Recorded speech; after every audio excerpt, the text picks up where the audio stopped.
Alright, hello everybody. Give me just a second.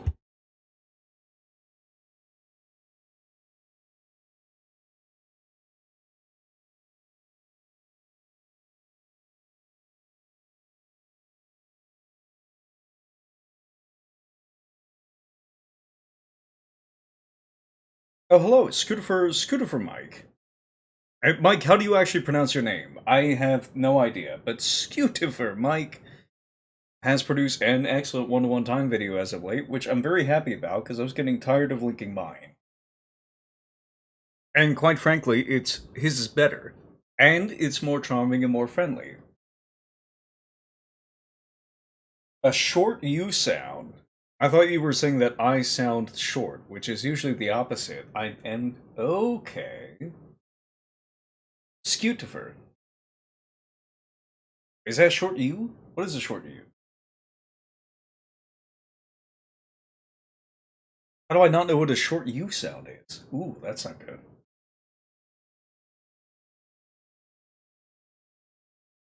Is it like scoot? Or is it a fake? Are we going to attach like an Icelandic accent to this?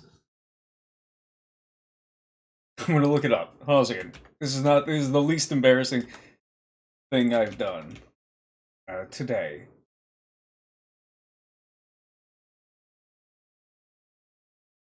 There's a short U sound. The short U sound is pronounced scuddifer. Cut, gum, hug, and rub. Scuddifer. Is that correct? Is that accurate? Do I have it right, sir? In any case, fantastic YouTube channel. I've really enjoyed watching it so far. I've heard good things about. You're currently running an OSE campaign. Ew, not my overlay. Come on now. You're running an OSE campaign at the moment. Is that correct?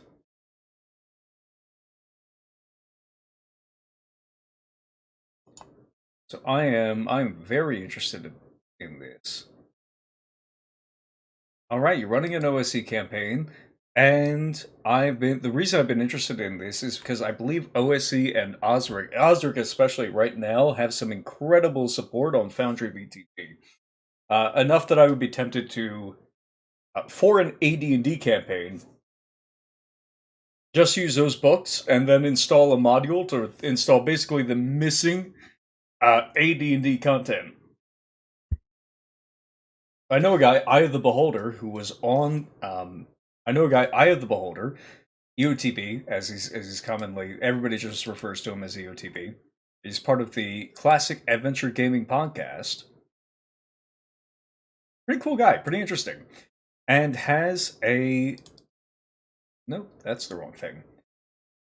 And he was involved in a project to basically make Foundry, AD&D, basically make the Osric system, sorry, not AD&D, on Foundry. And I know that they're very similar, and this is caused consternation. It's not quite the same. I definitely think that the missing goods are a problem.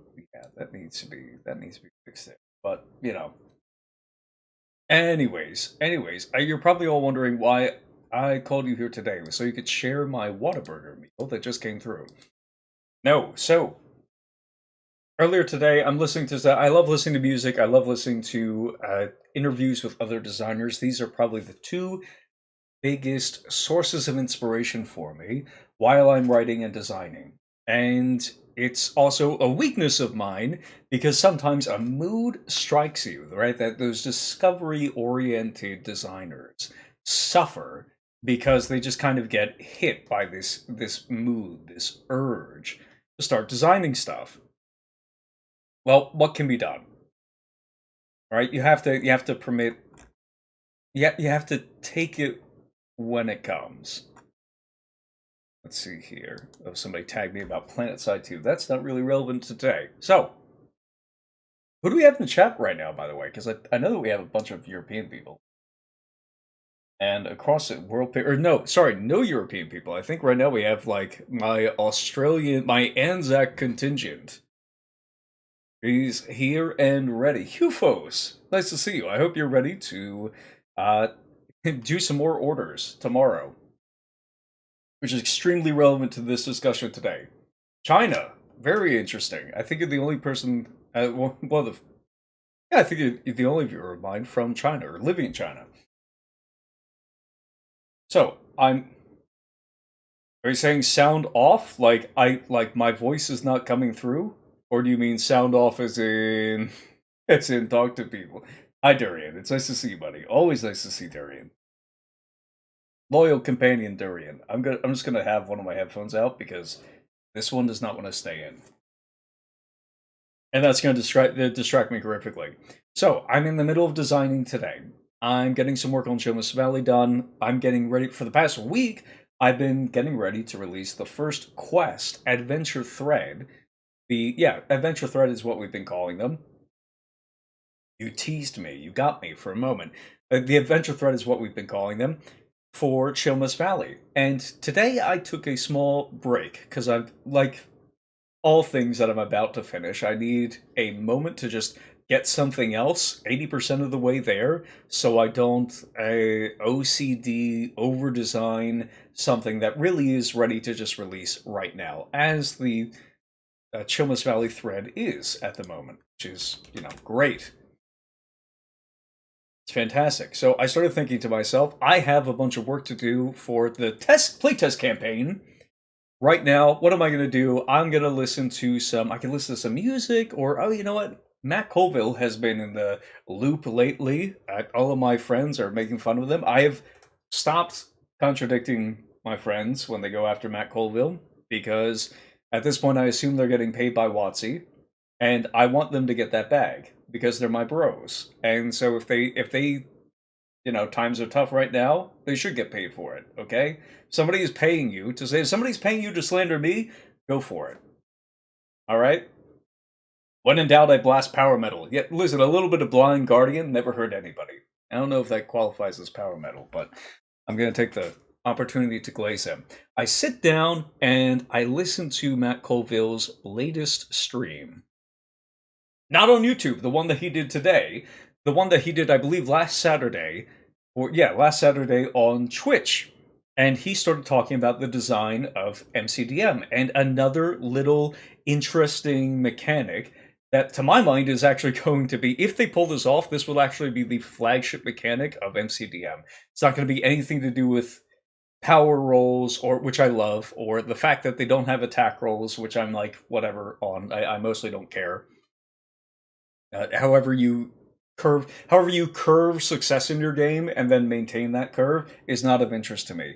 By and large, it's the same between the vast majority of systems. For D20, for 2d6, for dice pool, even sometimes, the objective remains roll the high number in 90% of the cases, and your base kind of rote actions are aiming for a success curve that's been selected by the designer. So that stuff doesn't matter to me at all. I am only interested, virtually at this point, I'm interested in other little interesting bits of the system, conceits of the system, and the system content, because at this point I've come to regard that as being system. I would say, hey, what's Colville got for me today? And it was I will tease you guys, or no, I'm not going to tease you. I want you guys to have the through line in your head for why I'm putting everything that I'm putting in front of you today. I want you to know why I'm doing. I found a way to connect social encounters in my game in a way that isn't just in the same way that hit points lost from the previous fight affect your capacity to fight in the current one, and the actions taken in a combat encounter are going to affect actions taken later on by virtue of having lost resources. You spend some spells, maybe you down a potion, you cast a scroll which burns it up, whatever have you. I found a way to do that for social encounters, really just by using the AD&D Dungeon Master's Guide, specifically city encounters, and I needed this for my test campaign. because we're doing a lot of city encounters, and I'm loving these city crawls and the encounters from the AD&D Dungeon Master's Guide. I didn't have a way to tie them together into a coherent thread, so we're going to watch a little thing from Matt Colville here, which will give me an excuse to crack open the... Well, people like the crisp sound of... Yeah, there we go. But then I'll be able to mute. So let's make sure we got the right. And somebody usually puts a bullet in the head of that idea before it gets... Because the flip side is the people who own the company rarely want, like... I remember being like, yeah, anyway. And so we had these live streams, and it was employees at the company who were the guests talking about the development of the game. No one gave a shit. That game did really well. And really only started playing once we started working on this game, because he wanted to be an active participant in what I am talking.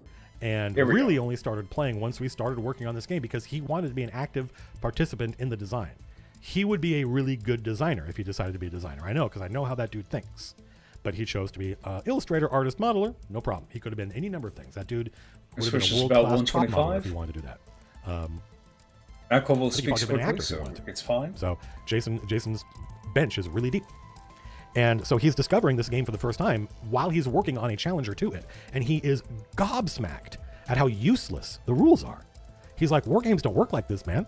Like, board games don't work like this. You open up the board game rulebook and it tells you how to play. Do this and then do that and then do this. But I'm reading all of these rules, but none of them have anything to do with how you fucking play. Okay, so this is the through line through the conversation that Colville's bringing up, and I have to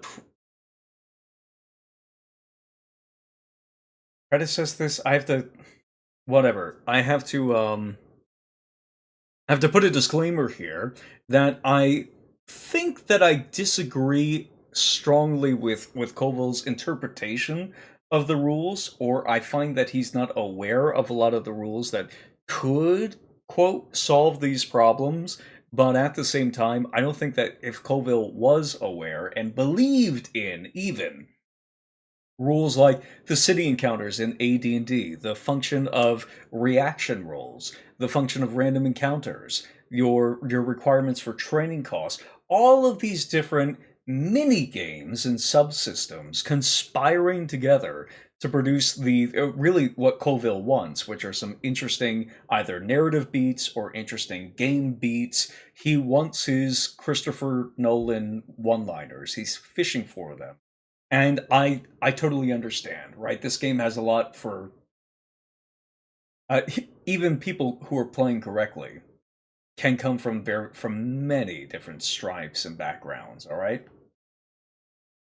But I think even if he had all of these at his disposal, was aware of them, and even believed in their function to produce these interesting kind of like narrative beats, or to produce interesting like kind of plot, use the forbidden word, plot threads, I use adventure threads throughout the course of the game, I think that Colville would still find those unsatisfactory.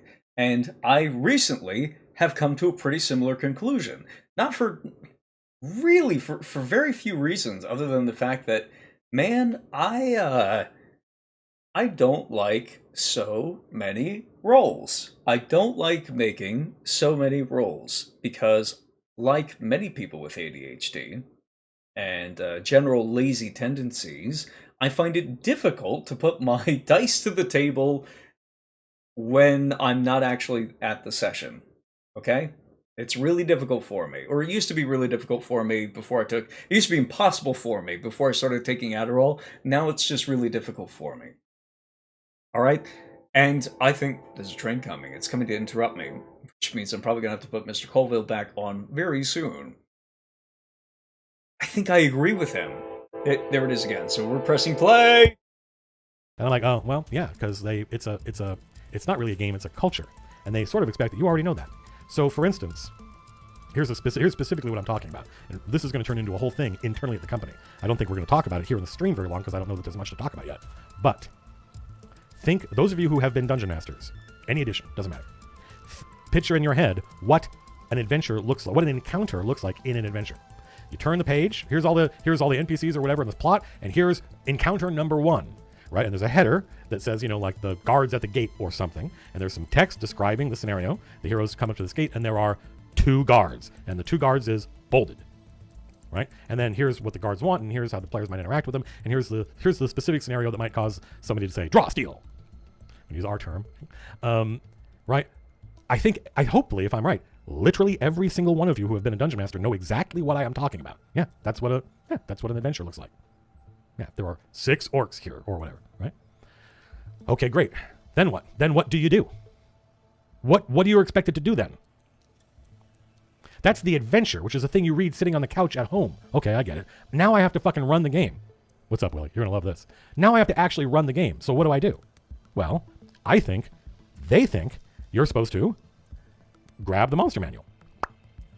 It's okay, and then what? Well, that has all the monsters in it. Yes, I can see that. Right, so it says 6 orcs, turn to page orc. Hang on a second. This is an encyclopedia that contains every monster in it in alphabetical order. Why am I using this at the table? Is this the interface I'm supposed to use to run the orcs? Is the answer. How am I supposed to, what is the, so let me put you another way. The players all. Okay, everybody understand that so far? That kind of through line of, hey, I have a lot of different details about game mechanics and these different sprawling subsystems. It's not clear to me. I have no instruction. It's not that I don't have an instruction manual. I don't have a clear kind of process for when to use. I don't have any shortcuts to using, implementing, and most importantly, tying these individual seemingly frayed threads together in a way that keeps me engaged at the table. Me, the DM. I hate calling myself a DM because I'm a player first, designer second, DM third. Patron fourth, I guess, at this point. Now that Jeffro Johnson and company invented a new world. Chanticleer, I guess, was the first. Rediscovered a new means of engaging with the game. But does that make sense to everybody so far? Like, hey, we have all these different subsystems. We have all these different, okay, we have the random encounters over here. We have reaction rolls over here, encounter reactions. We have morale over this way. We have different, let's see here. Training costs imply the existence of trainers. That's another social relationship. Trainers can send you off on quests. We have sages who are there to basically players can sell magic items. They can't really buy magic items as such, but there is a slightly disconnected, extended purchase method of buying magic items where you go to a sage and then you ask that sage if you could please have the location of a magic item and you give them gold in exchange. So basically it's like a drug deal. It's a drug deal, but for magic items, which I completely understand. Personally, comparing alcohol and painkillers to magic items, I'll take magic items every time. But it's what can I go with here? But go off in so many different directions. All these different sprawling subsystems, even if they individually cover most situations that frankly are relevant at the table, gosh, it takes so long to navigate between all of them. I was thinking about this. Actually, I'll take an example from my Discord earlier today. This tangent's nearly over, I promise. In my Discord earlier today, somebody linked a podcast with Jeremy Crawford talking about the passive perception rules in 5th edition, okay? And in order to discover the passive perception rules and their proper use in game and try to connect them to what Jeremy Crawford was saying, I had to go across at least 2 different books and start investigating, and many, many, many different chapters, most of which had similar or nearly identical wording, but would just have one extra line or two that could, if read in isolation, completely change any interpretation of the passive perception rules in 5th edition. Or is passive perception on all the time? I Still see no reason to believe that. I could see it being on most of the time. I could see it being on all of the time, provided you're not doing something else based off the description of passive perception, because it's just anytime you're a passive skill in 5th edition is anything that you do over and over and over again that you're not just rolling for constantly. Because you're doing it over and over again, we just take a kind of a modified average of that, whatever that roll would be, and then compare it against the difficulty class. All right, that's fine. But is it on all the time? Well, I don't think it's on all the time, but maybe it's on all the time, except when you're not doing anything else. That's fine. Okay, but also he says that it automatically works against a bunch of it's just nonsense. Okay, I think that's how Colville regards, or would regard if he read it, the AD&D 1E Dungeon Master's Guide. This is without even getting into which rules overwrite others and when. Lots of circumstances at play in some systems. Yes, dear God, yes. There's a lot of it. Okay. Back to Colville. All. When are we going to talk about this, Willie? Let me look it up on the calendar. The players all have an interface. Gold star to the first person who names what the player interface is. All right, chat. Now chat. Tell me, what is the interface that all player characters have access to in whether any game of D&D, any game of D&D. Oh, we briefly dropped. Okay, chat. What is the one? I'm gonna ask it again. The ref, the player. Ref is not a player interface. All right, I can't twist your nipples and make magic items come out. And if I could, I'd be in jail. So that can't be it. That can't be it. Remember, the character. All right, character sheet, rules. We've got the ref, character sheet, rules, character sheet, PHB.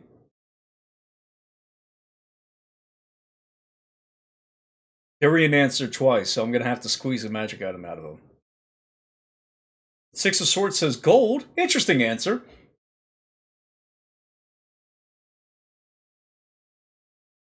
Referee was also an interesting answer, by the way, because I am very sympathetic to it, coming from our position here. But a few of you got it correct. It's not the PHB. It's not the rules, because the player's handbook is the encyclopedia from Colville's perspective, and I think I agree with this, the encyclopedia of the rules system.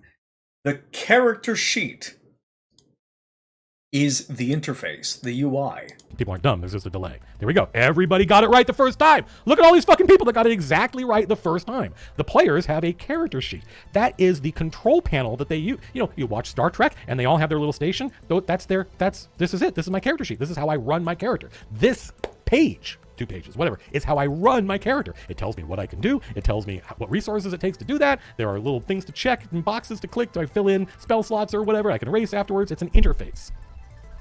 What is the Dungeon Master's interface?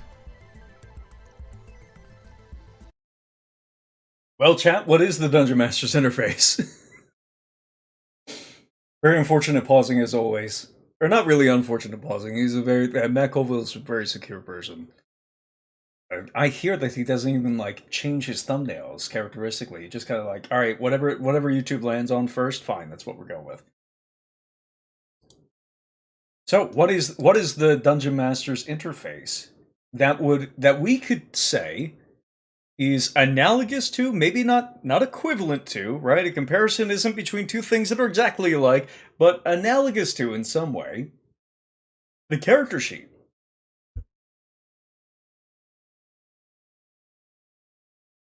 I will wait for people to catch up. I think that there are answers. I think there are answers that come close, right? All right, GM screen, DM screen.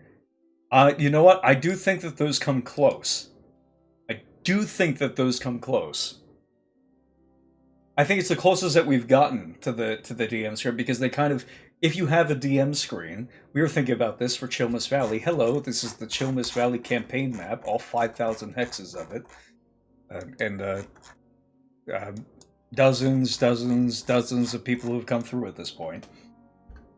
One of the things that we had listed for our, not our stretch goals, it was just a reward, was a custom DM screen. Because we knew only 5,000 hexes. Only 5,000 hexes. I should have clarified. Only 5,000. But as far as this DM screen is concerned, people were going to need it. But why is that character out there again? Who's that? Who put this man out here? Anyways, there's a giant wizard somewhere stalking off to the Midwest.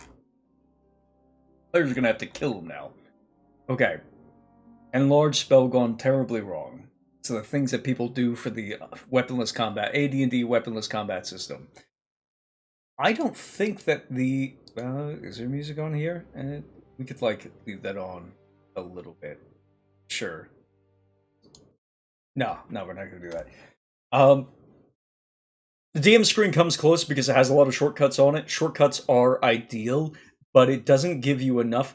Unlike a character sheet, the DM screen does not give you enough to kind of engage wholesale with the system from just the character sheet, which for the most part is true of the 5th edition. For the most part, like I said, is true of the character sheet. And we could kind of quibble over that. Individual definitions of like, all right, well, what does it mean to properly use... DM screen doesn't really count because it doesn't have the monster statistics on it. Well, sure, that's fine, but not all character sheets have all the spells on them, or they don't always have like the many individual subsystems, and I could say, yeah, but they do have the statistics, all of these statistics that you plug into these subsystems, so character sheets are still kind of the UI. It's just sometimes you need an additional helper. It's okay if you need a helper UI, provided that the helper UI doesn't actually have more content, more relevance on a session-by-session basis, or encounter-by-encounter basis, than the rest of the user interface itself. Fine. I agree with Colville on this point, and he's going to continue. There isn't one. Hey, everybody. It's 50 years, and there isn't one.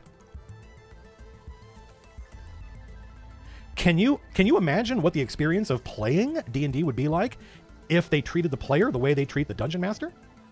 Here's the player's handbook. This is how you run your character. What the fuck? This is a list of every character. Uh-huh. Well, what the fuck use is that? Where do I tell it how many hit points I have? What it says here. A fighter has 1d2. No, what my character. Where is that? Copium for the Masses has never seen a Dungeon Master screen. They know that one exists, but they haven't seen it. There are no monsters on the inside of the DM screen. There are no maps of the dungeon. There are no none of the NP. You can't use the adventure because the stat blocks for the monsters aren't in there.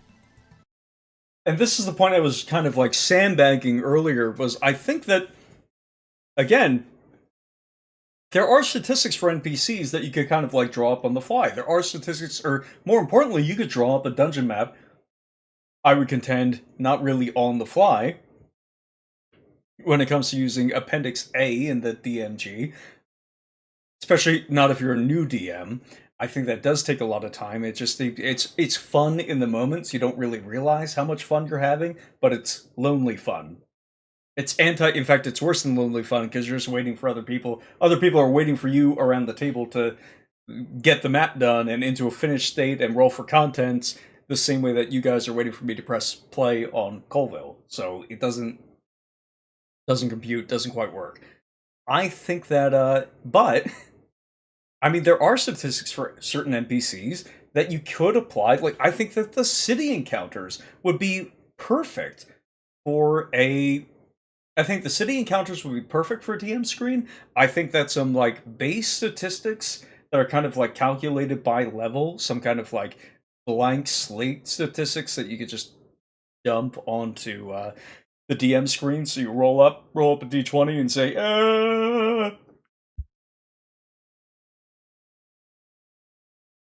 Maybe I could do that. Oh my god, Durian, were you a trapper keeper? Did you have the 3-ring binder? Just out, man. People really like listening to music when they're getting when they're kind of in like a design jam. I like this. What was the end of the poll? Music 88%. Yeah, and then I can do math. I think I can do math. But no, I really like from the very beginning. I really like the idea of having a binder for your rule book that you would progressively add content to over time, game content to, and maybe some game systems as well as it became more and more relevant. Yeah, all right, dude. I really love that stuff. But yeah, I think that you could add, for instance, the city encounters to the DM screen. I think that you could add some base statistics to the DM screen and some combat procedures, and then a kind of maybe some dungeon morphs right on the screen. Especially when you think about how tiny people's maps used to be. Like, they weren't designed for accommodating many of them. Not everybody. Many of them were not designed for accommodating minis at all. It was a one-page dungeon, but it wasn't like a 5-room dungeon. It was one square represents 10 feet here, so we can fit 3 men abreast, and it covers like 30 fucking rooms. Okay, sure. Sure. Why not have some dungeon morphs, like, right on the DM screen? But here, we're getting, I think, a little closer to his point. Why haven't we done that as of yet? Right? Why haven't we generated the shortcuts to all of these other frayed systems that are kind of out there in the ether? And there's a second question behind that I answered today in my own personal designs that fixed so many problems for myself. I'm The adventure would be gargantuanly, hugely big. And there have been various attempts to make an adventure work that way. None of them have met with enormous success, right?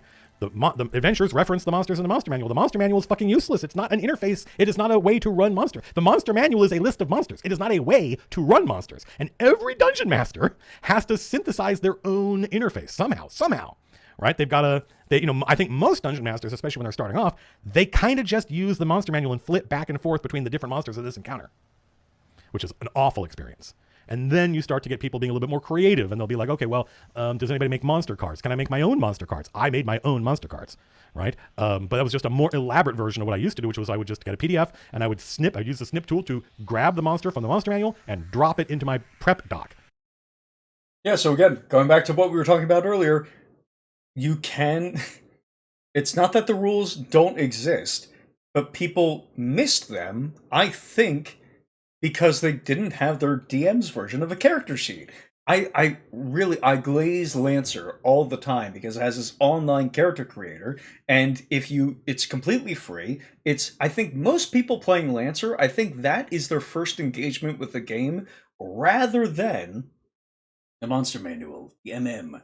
I think that's their first engagement of the game over the core book of Lancer. I mean, it didn't even have like a hardcover for a couple of years, and the player rules are completely free. And since the rules are free, would you rather read a PDF or would you rather go onto the online character creator that automates like half of the process for you? Most people, that answer is the online character creator. That's, they're totally fine with it. What was that? So let's see here. They designed stat blocks to be Xeroxed. I thought they designed stat blocks specifically to not be Xeroxed. So these exist, they're out there, people are interested in them, but nobody's doing it. Except in games where you have your version of a character sheet. And for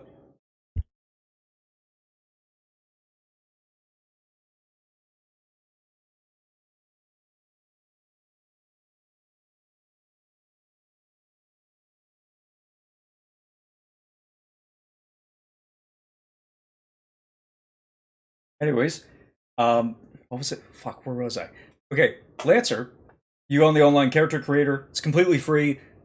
It includes all of the rules that are relevant to you, the player. And so you can learn through the Lancer character creation all of the rules that you need to know as a player.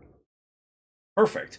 Where is that shortcut, that system, that character sheet for a game master? Even if you go back and point out that the rules that Colville might think is missing, he might think that they're missing, they're not missing. But the character sheet for the DM, for the campaign, for the encounter, that is still missing. That's nowhere to be seen.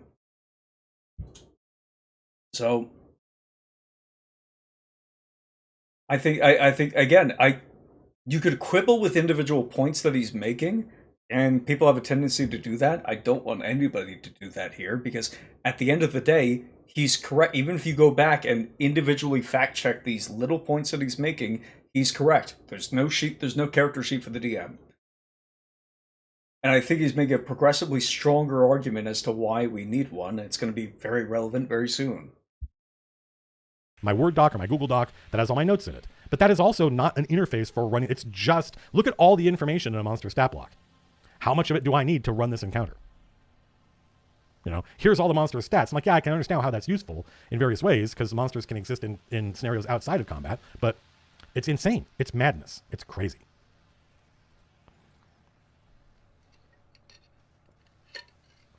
It's crazy, and no one talks about this. And I'm like, am I going crazy? Am I the weird one? Am I the weirdo? Because the problem with this kind of DIY, the problem with this hobby DIY attitude is people turn it into a virtue, right? They're like, well, hang on a minute. What's Colville talking about? I've been running the game for 30 years, and I've never had this problem. I'm like, 30 years! I've been doing it for 30 years. I've been doing it for 40 years. Never had this problem. I'm going to put a Q&A in here so I do not miss any of your questions. And if you guys have any, by the way, I'm doing a little face turn for the month. So if anybody has any particular questions or comments or points of disagreement, I'm not going to be mean.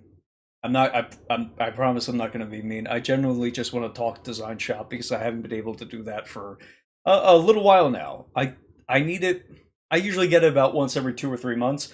I need it a little bit more frequently nowadays. So help me out. I'm not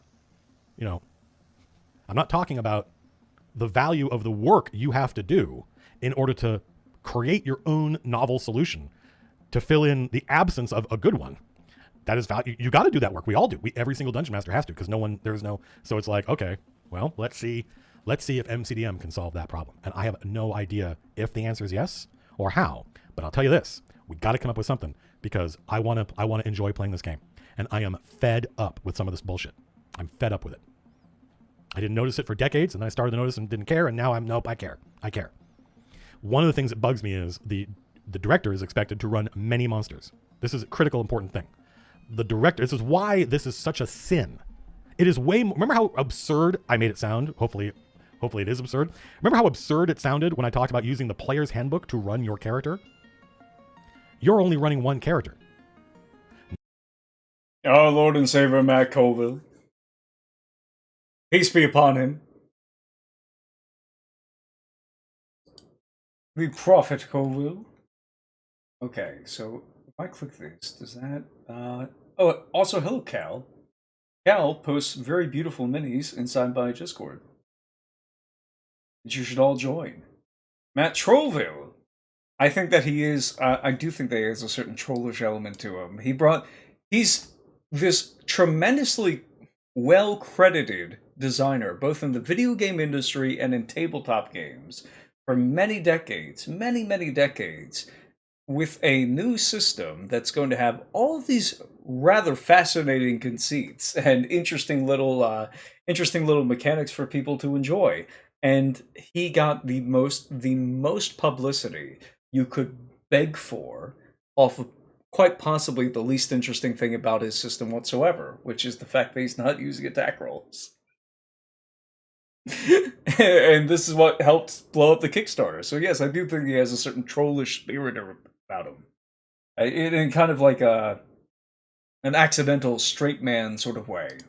Now imagine using the player's handbook to run 6 or 9 or 12 characters.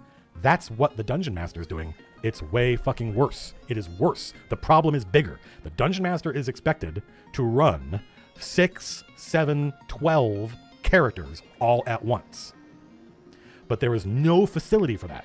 There's no concession made to that. Monsters get more and more complicated over time.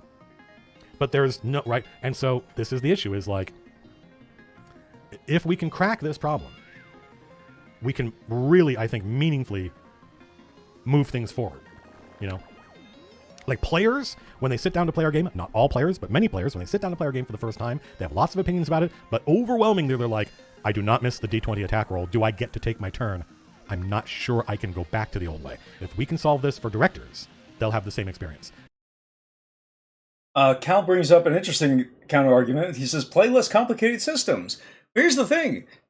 Less complicated systems do exist. Like, 5th edition is not a complicated system. It's not. It's not complex. There are no, very rarely, virtually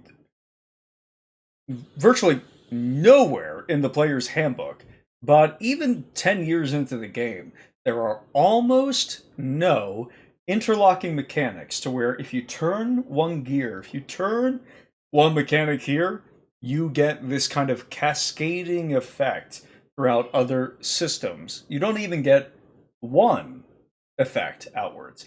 Individual initiative cells soothing. Yes, so actually I think that the MCDM, I was thinking about this because originally MCDM was actually considering using group initiative. I hope they do go back to that. But, oh, hi. What? It's okay. I just need this. I know you like sitting on flat surfaces, but I actually do need that paper tablet. Sorry, bud.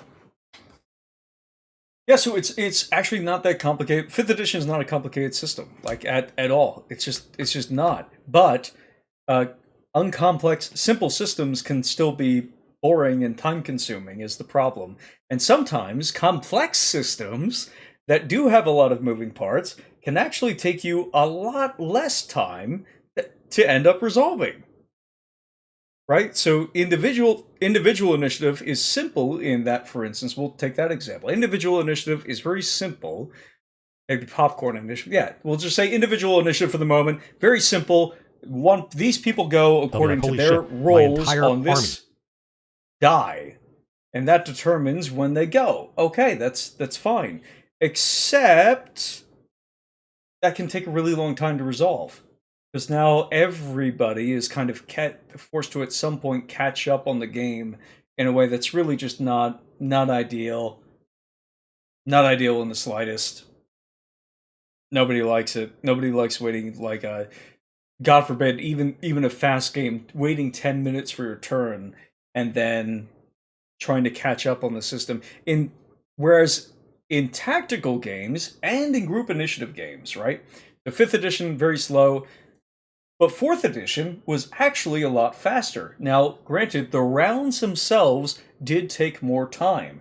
And if you had a combat that lasted a lot of rounds, it, by and large, did actually take more time. However, more was happening in between these rounds, because the reaction is such a critical part of 4th edition's tactical complexity.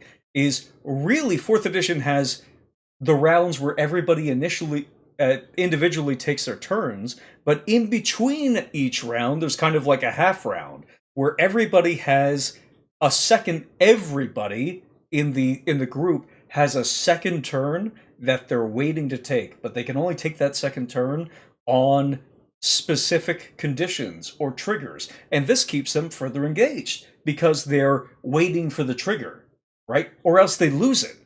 They have to pay attention for the entire combat, because not just for like the tactical benefit, overall tactical benefits, but realistically speaking, there is a second turn waiting for them inside that inside the round, even if they've already gone, maybe especially if they've already gone, that they will miss if they're not paying active attention to it.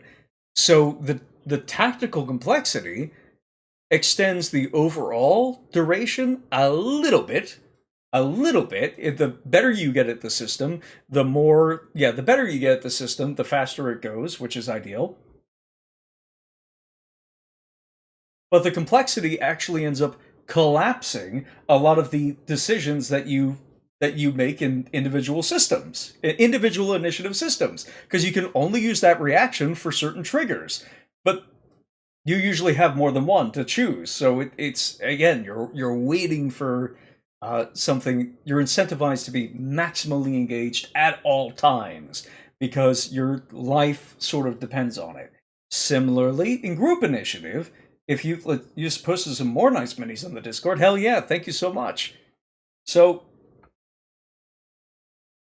I'm learning X2, playing solo, running 6 PCs, 2 henchmen, 2 dogs versus 12 goblins. I feel this pain. Oh, God. Couldn't be me.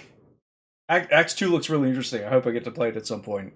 I will probably try to play it with Ryan Howard at Rollin' Bones Ryan at North Texas RPG Con. Let's see if I can fit this back in here. Uh-huh. Aha. Alright, we're good. Yes. Alright, perfect, we're good. I'm gonna press play on this again. My entire army is on this one page, and I can run it from here. This is my control panel. My encounter has a character sheet. And I run the encounter from that sheet. Can we do that? We've already prototyped a couple things. James prototyped something. I prototyped something. We talked. We are. I think he is too. But can we figure out? We're both excited to solve this problem.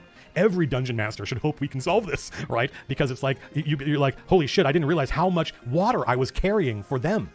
Like, why didn't the people who make this game, solve this problem? Why is it up to me? Well, it gives you character. Like when I say against the Cult of the Reptile God, good starting adventure. No, it's not. It's a good starting adventure because of how junky it is and how much work you have to do to make it work. And the dungeon master needs to develop those muscles. So start on the heavyweights, right? Make progress fast because you got to do it anyway. But it's not an actually good adventure in terms of having hooks and making it clear to the person running it what the fuck is supposed to happen and how you're supposed to run it. No, you got to come up with that stuff, right? Well, that's what makes it. It's that sunk cost fallacy. People are like, but I like the junky DIY way. I'm like, that's fine. You can like it, but you should not be required to like it to play this game.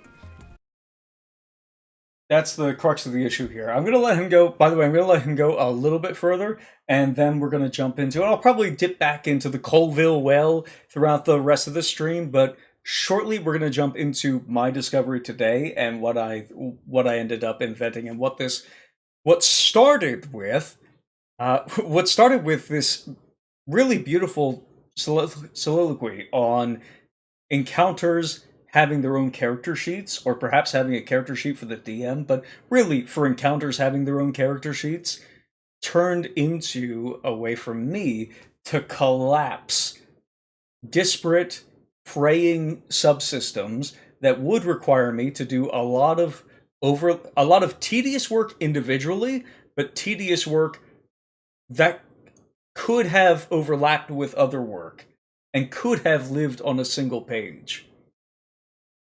That's that's what I'm most interested in, and that's what I did today, thanks to Mr. Colville. It's a sparse connection. No, not a sparse connection. I think if you're a designer, you'll spot it immediately, but I'll be able to describe it to you. I'll be able to, from the ivory tower, descend. I'm told that an ivory tower kind of club or group is when you have to sink. I was told the analogy means that you must sink to a level where you can't consider anything outside of the tower, because we all know that towers are low to the ground, or perhaps beneath the earth itself. That's what we think of when we think of towers. But yeah, so I'll be able to dispense some gifts from my ivory tower and explain it to everybody. How many people bounce off this game because of that? I feel the same way, Willie, but I feel annoyingly like this is my 40 days in the wilderness, and the people that come out of the wilderness, good things do not happen to them. So this is going to be one of those things where I've gone insane, or yeah.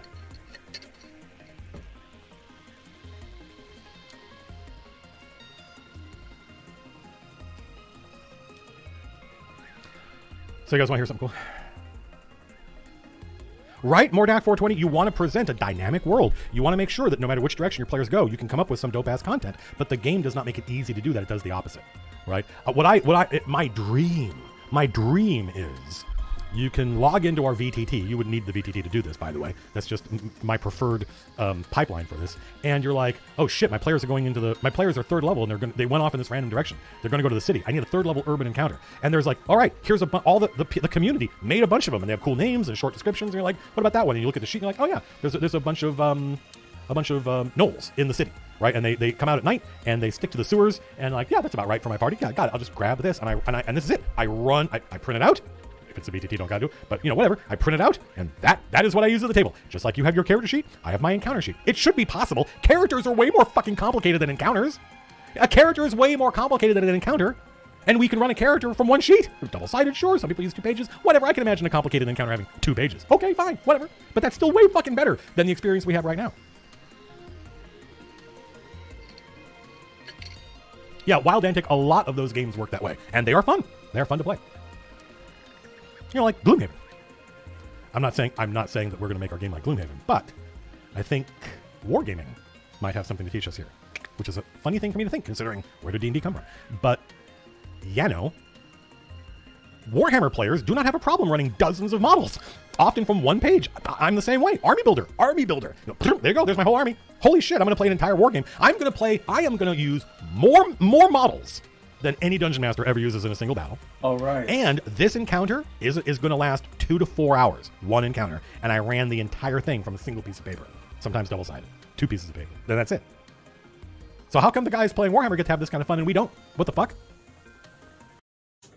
Okay, so this is where everything... Let's hear. Cal Vanoni says, after his campaign, I had not watched him until now. He tired me out. That was the symptoms. That was the symptoms?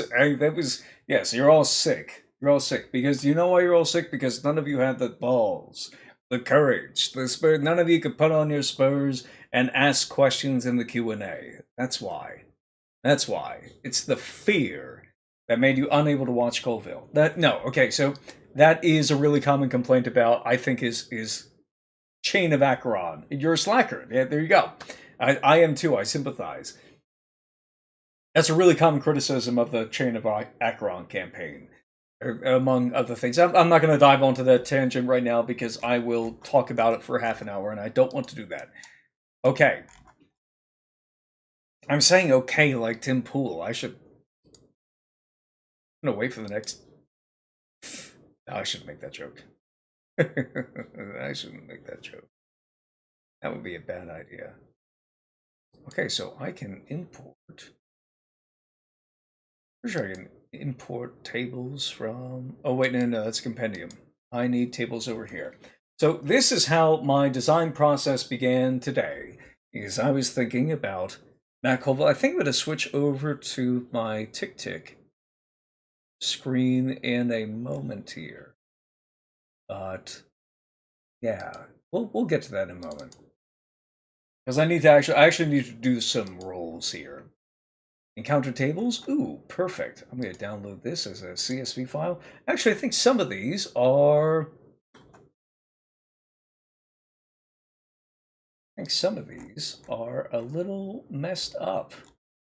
I don't think that they quite work correctly. I'm going to download it. We'll see if that works properly. What? Why are you screaming at me? Have a Maelstrom jump scare. Called the cat. Very popular. He's not happy with me recently because I'm putting him in the alone room. But come on, you're fine. You're fine. Yeah. Okay, do you want to... You go out now.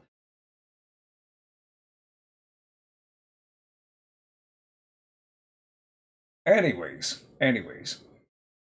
We're going to download this here.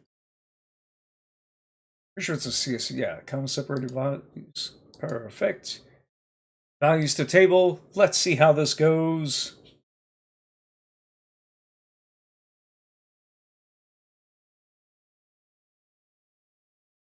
Default entity. Oh, wait, no, I know. I need to table paste.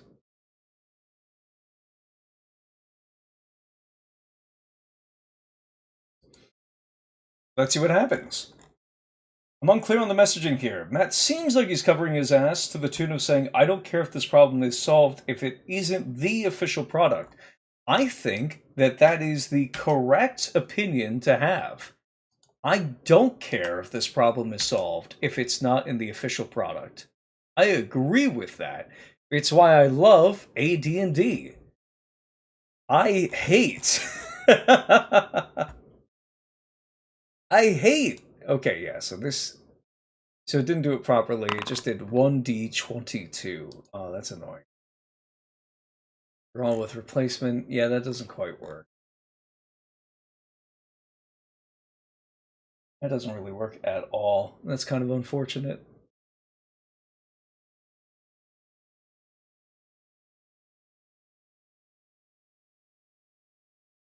Oh wait, no, I can make this work. I know of a way to make this work. But yeah, okay, so he's saying that he doesn't care if this problem is solved if it's not the official product. And I think that's just correct. This is not going to be true to the AD Appendix C. That's totally fine because we're not actually worried about that. Try copying two separate tables here and see if that works for us. Yeah, I don't think that if it's not part of the DMG, then I really don't care if somebody made some hack for it somewhere else because I'm only interested in whether or not people can repeat my successes and maybe repeat my failures, but hopefully by following the rules, avoid my failures at the table. When I'm designing Chilmus Valley, they tie it all back in together. When I'm designing Chilmus Valley, I don't want people to have to be me and like the same things, the exact same things as me, and think the same way as me, because it's not going to work. If that's a requirement for them getting a modicum of success with my module or my systems or my content by and large, that represents a failure. I can make Airships of Brachus, which was my first big Kickstarter. I can make that work because I have experience, I have taste that inspired it to begin with, and I know what those tastes are, and I know what those I know what my source material is. I know what excites me and excites my players and excites my buyers about the concept of playing in an airship campaign. But if I don't translate that to the product itself, I have I've cast them into the wind. Okay? I've left them to fend for themselves. And so they're going to mess up, for instance. If I have an airship campaign, there we go. Hugh Fosaker says it in so many fewer words than I did, which is ideal here. Anyone can modify a game. Not needing changes should be a goal. Because it's true, anybody can modify a game. And so I want the default response to be, why did you screw with this game? It should be met with suspicion rather than a kind of understanding where you say, oh yeah, of course you modified that game. How could you not modify that game? You know, I don't want that to be like the standard. So I'm going to copy this over here. Like Spelljammer made promises it didn't keep. Now, Hufos, I'm interested to know if you mean Spelljammer 5th edition or if you mean the original Spelljammer.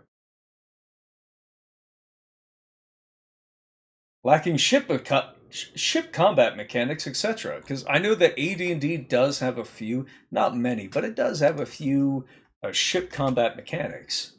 AD&D DMG. Scroll down to appendices here. Give me my city encounters. Where? Where is it? Oh, there's castles in there. That's not quite what I need. I may have overshot. No, I did not. Yeah, 5e. Yeah, that's the problem, is it didn't have ship combat mechanics. And it needs to, is the problem. That's a Spelljammer. Alright, where does the thief connect to? 79 through 82. Okay.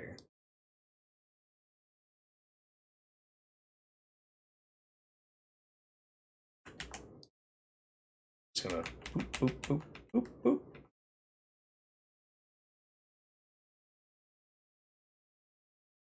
AD&D as a whole or core? Some modules that really do make referencing their monsters easy, but Matt was complaining about using the tables in the monster manual because it's not a sheet. I disagree.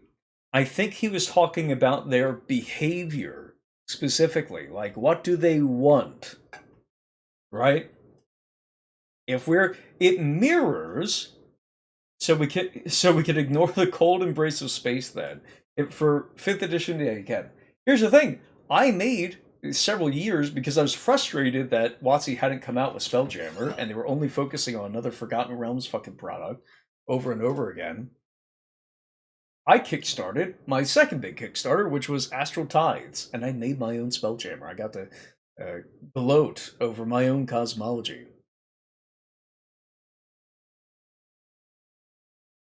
Guess who didn't put a sufficient system for handling ship combat in there? After already not doing in my prior book, which was about airships, did not put a sufficient ship combat system in there. I did this twice. There's no excuse for it other than being an amateur at the time. I promise I've grown since then. So that's, yeah, it's pretty embarrassing. I don't think people should do it. Don't think people should do it. I don't think it's good. I think this is a thing to be avoided. Here's what I'm gonna do. I'm going to, and pretty sure just copy paste these in here. UFO says understanding alignment would help with that. It would help with that. Encounter reactions would help with that. But do you know what the problem is? Those rules are scattered across several different rule books. It's not clear to somebody just looking at it right now which they should be using and which they shouldn't be. So while it might help, and I think that AD&D, I saw some of the interview with James Intricasso, it wasn't good. I'm surprised you said that. I really enjoyed the interview. James Intricasso is a really interesting guy. And again, these are proven designers.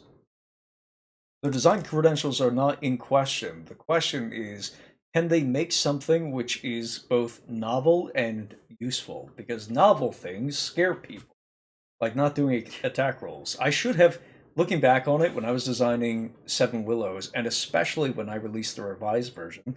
Speaking of which, the backers are going to get an update on their physical copies for the revised version, because I mentioned I'm sending those out for free. Stand by.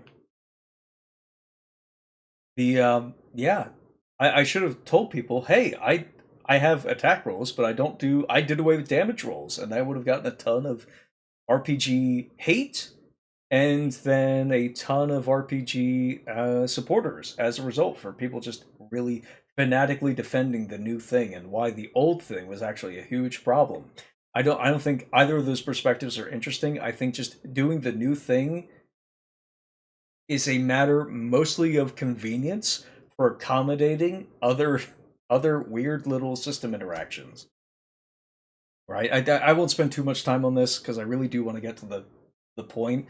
But I think Hufos and Yusugi have both playtested at this point my mass combat system. And I've seen a lot of them with James and Tricasso, so it's just my bias towards in favor of James at this point, Cal. My mass combat system for Chilmos Valley, because 5th edition doesn't have a mass combat system, unless, of course, you use Matt Colville's, which I was really tempted to do, but it's listed under the OGL, so that's a little bit of a problem. Let's see here. City counters generate. Perfect. I think that worked.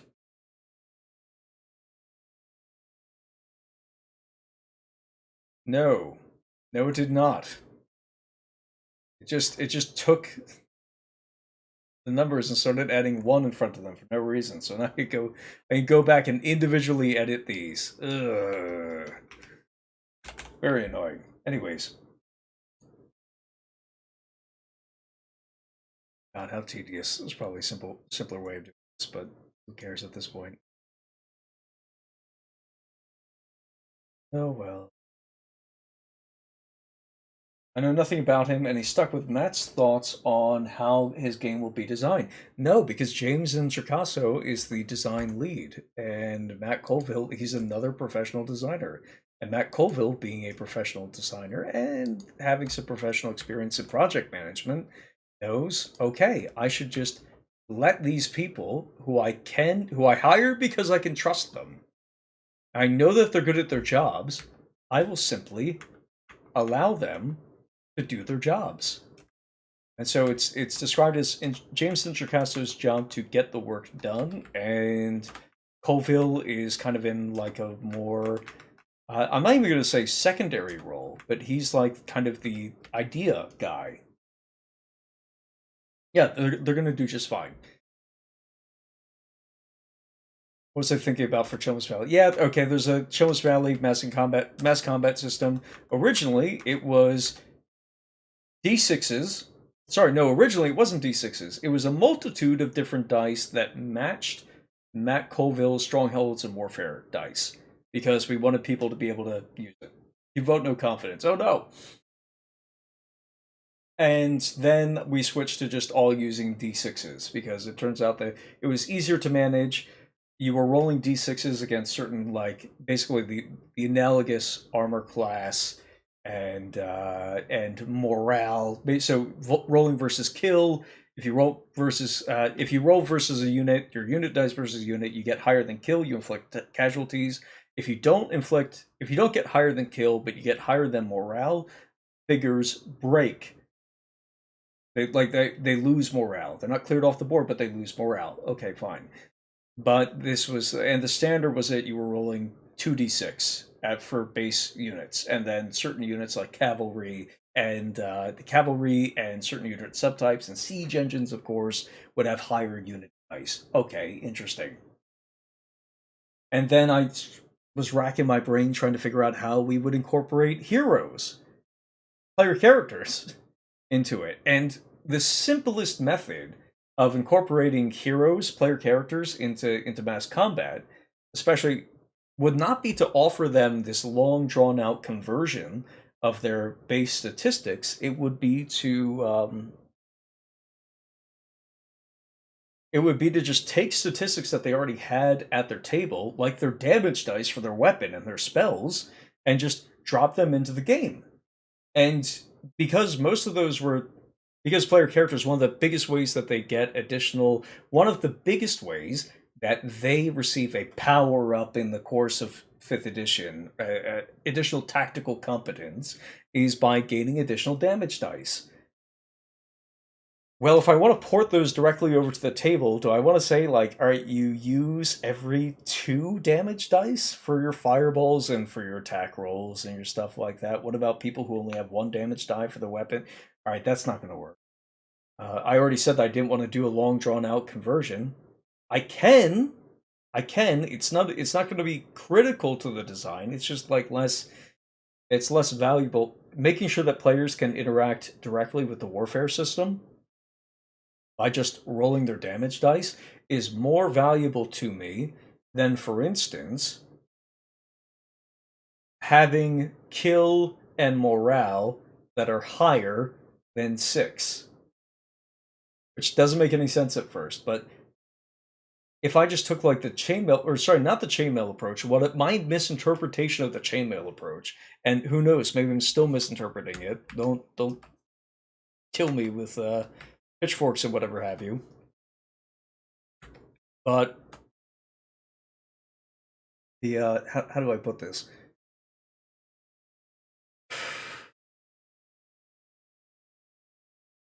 It's just easier to cut everything down to, like, okay, if you roll a d6, you're rolling your individual dice against morale and kill, and each hit individually does casualties or breaks figures. And so you're going to hit slightly less often, and you're going to be more dependent on modifiers improving, or combined attacks improving your overall attacks.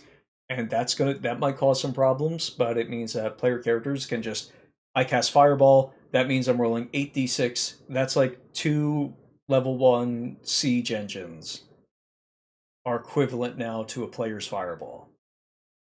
Which sounds really powerful. Not really as powerful. The player characters don't get as many modifiers as the siege engines do. And they're a little bit more vulnerable, a little bit more glass cannon-y, but that's kind of the fantasy. And so I had to give up very small constraints, or I had to give up very small conceits of rolling combined dice versus a single target, and gained what I really cared about to begin with. So that's what Colville is doing. Anyways. Let's bring it back. I'm going to play a little bit more Colville so we can bring it back. What sin did we commit?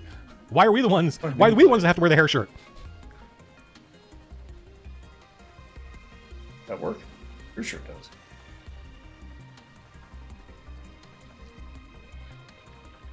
Well, the Friendly Lich, it's one of the things where you got to try this stuff if you want to make that kind of change happen.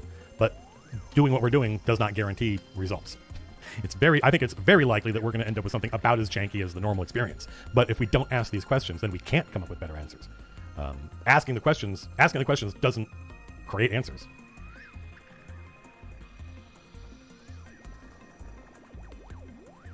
Right? That's why I just said Max McCaffel. I'm like, considering where D&D comes from, like it's crazy that we're the only ones, as far as I can tell, thinking about this stuff. And my hope is that if we can crack it, anybody playing any sufficiently tactical monster fighting style of game, which is a lot of RPGs, not just D&D and its descendants, but not all RPGs certainly, would be able to like, holy shit, how do I get that? How do I get that thing they're doing? I don't know. We'll see. Probably my eyes are bigger. My eyes are bigger than my stomach, as my grandma used to say, and we'll be like, we'll spend a week or two on this and not make enough progress fast enough and be like, forget it, we got bigger fish to fry. Okay, so here's where, I've got my pace back. I'm back on track. Here's where Colville comes in. I decided to start making a little encounter sheet for my personal game, because I thought it would be really interesting if I could figure out a way to incorporate, I mean, dear God, playing 5th edition, any means of incorporating multiple different monsters into kind of like the same group stat block, and just any way of speeding up combat with multiple creatures. Dear God, please, yes, anything like that. And I didn't make a whole hell of a lot of progress. I had a bunch of timers running on my laptop, because this is my habit. Before I started going on Adderall, I really relied on timers to stretch, like, if I wanted to stretch my mental capacity, my executive function, I had to rely on timers set by Google Assistant on my little Chromebook here. It's the only reason I've kept this stupid thing, is how easy it is to set timers. And how little I have to interact with the system setting multiple timers on my little... It's also handy because I can't play any games on it. Massive distraction. Also handy for executive dysfunction. So I set a bunch of timers on my thing here, and I was like, okay, well, I'm going to try to make an encounter character... I'll try to make a DM character sheet first, and then I'll try to make an encounter character sheet. And then I'm going to focus on social encounters, because I have a lot of games focused on... We have our next session that's scheduled. We'll probably play again before then, but our next scheduled session is supposed to be a city crawl again. Under the city of Asheros. Back to the city of Asheros. Oops, I didn't mean to click that. And this is not the complete map. I'm just something I started doing. No, tangent, distracting me. Shut up. The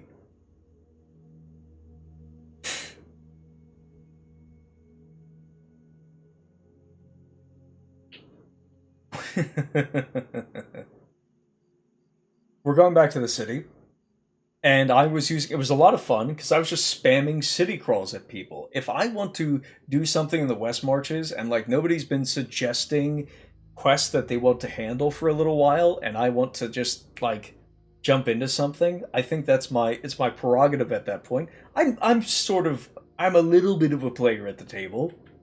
Not as much as the real players, but a little bit. I'm like, okay, what if hey, you guys aren't really doing anything. Let's just do some city crawling. Let's just roll some... Does anybody want to? You probably haven't thought of this. They don't know, might not even be aware that it's possible. Does anybody want to jump into one of these cities or towns and just start rolling on these random encounter charts and see what the fuck happens? Turns out the answer is yes. Especially because some of these people have quests, plots, threads to seek out in these cities and towns, but they don't really know where that gets turned into adventure. So they feel they're a little bit nervous about encouraging their fellow man to hey, come with me to like talk to these people. Come roleplay a party with me in a session that could be something else. And even if no session is happening that week, which is rare, so you think that people would jump on the opportunity to implement a social encounter focused session. They don't. Because even here, city crawls can be amazing. They're so much fun. I didn't realize it until I started using the AD&D encounter charts, which is what we're fixing up here. Which reminds me, I figured out how I'm going to solve this problem.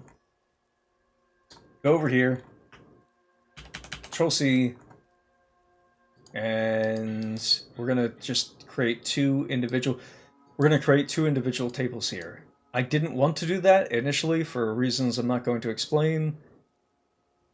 But Foundry can accommodate multiple results within multiple ranges of die rolls. So Foundry can give me, if I have a table here that has like 97 through 100, and then a result for 99 through 100, and I get a 99, it will pop up both of those results from the same table. It doesn't have an issue with that. Great way of kind of collapsing down results. Apparently this module that I'm using to copy and paste new tables does not approve. It's having some problems with it. Oh well. Table title, this is going to be Night City Encounters. Generate. Does anybody want to give me a D100 roll, by the way? I know that somebody does. Somebody has dice nearby. Then I'm going to scroll up here and do daytime encounter rolls. So yeah, they're a lot of fun. Gosh, it really would be nice if I had some means. This goes back to the monster discussion. It would be really nice, I said to myself, rolling for these random encounters. Durian got a 29. Durian, is this for nighttime? Well, it has to be for nighttime because it's nighttime right now, and using a stupid misinterpretation of one-to-one time. Oh, we get a drunk. We got my favorite result. We have a drunk. 30% chance of driving a wagon. With only a 10% chance of having a horse attached to it. What is a drunk encounter? I've used these to amazing effect.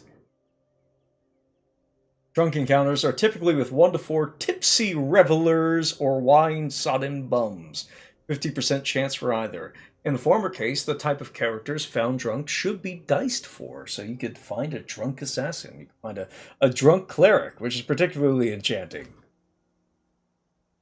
You find a drunk magic user, which is less enchanting because he might kill you.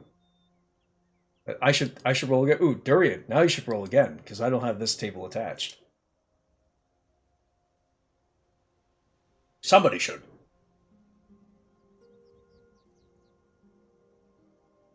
Alright, table paste. We're going to do Day City Encounters. UFO's got a 56 indicating what? A laborer. You found a drunk laborer. That's fine. Kinda sounds like... I mean, it could be funny. It could be interesting, I suppose, in the abstract, to interact with the drunk laborer. But how am I realistically... So I'm going to have to... Even if I know all of the procedures, I have to run through and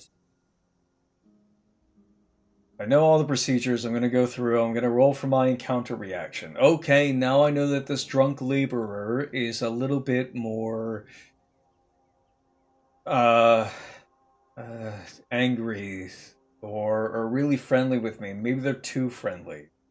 Okay, times is hard. Boss is terrible, and the wife is worse. Exactly. They're all living every pop country song. And then I know, because I'm really good at the game, I know that laborer encounters are with a group of 3 to 12 nondescript persons loitering on their way to or from work. Except probably to work, because they're drunk. These fellows will be rough customers in a brawl. There is a 10% chance for each to be a levy in the city watch with commensurate friends and knowledge. Okay, and maybe I know the sage tables, and I'm able to abstract out and kind of treat these as like a level -3 sage, right? They have negative knowledge. 2 must be holding halves of a broken pane of glass. Yes, exactly. And so now I can use the sage table to infer maybe what these guys want. And it seems like I'm doing an awful lot of work for a type of encounter that I could... This belongs under a category of encounter. This belongs to a la 4th edition, a role in the game. It has a responsibility. It has a purpose in the game. I know it does.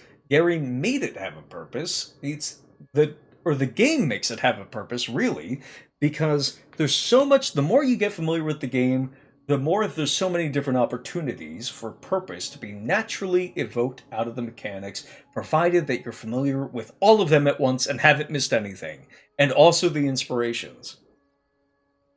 Well, that seems like I have an awful lot through this long process. It seems like I have many different points of potential failure by which I might just fuck it up and never discover the value of drunk laborers in a city encounter and just kind of feel like my time has been wasted. Because, especially nowadays, I play lots of games that take my time for granted and seem to actually quite enjoy wasting my time, like 5th edition. Wow. That's probably not good. Probably not good. Failure is not the path to success, as we've had 50 years of evidence for this. Failure is the path to relying on luck. Or failure is an indication in games like this that you are relying on luck.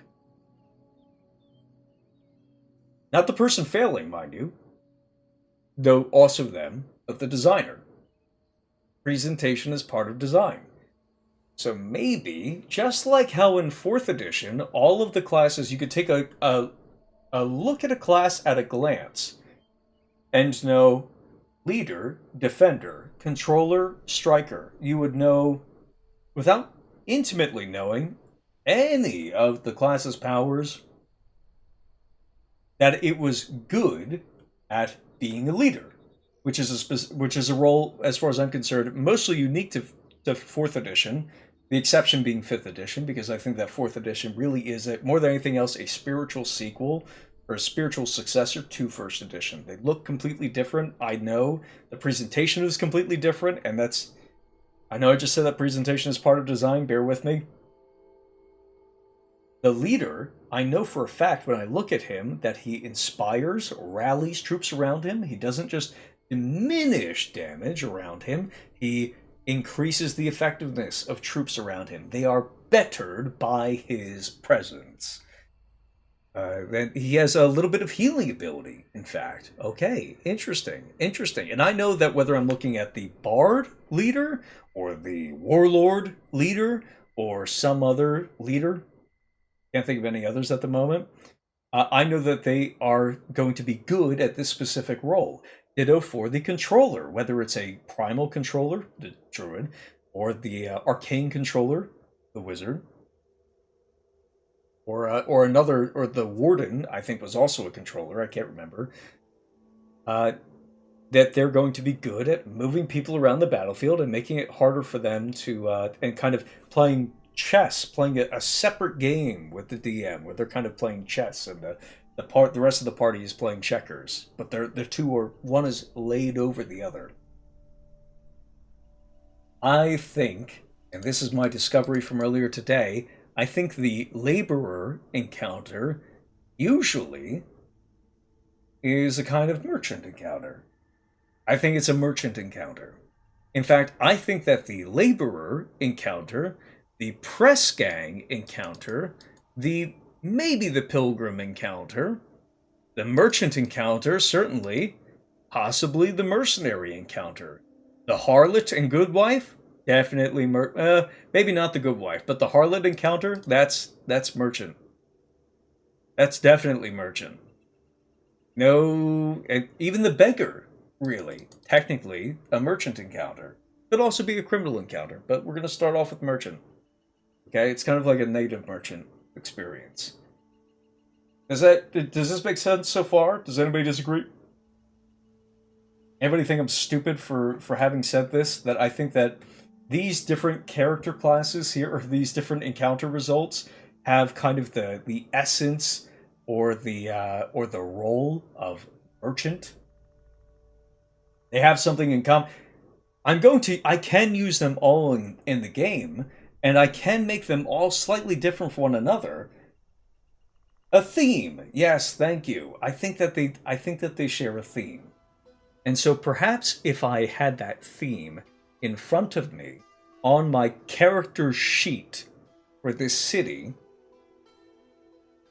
I would know at a moment's glance.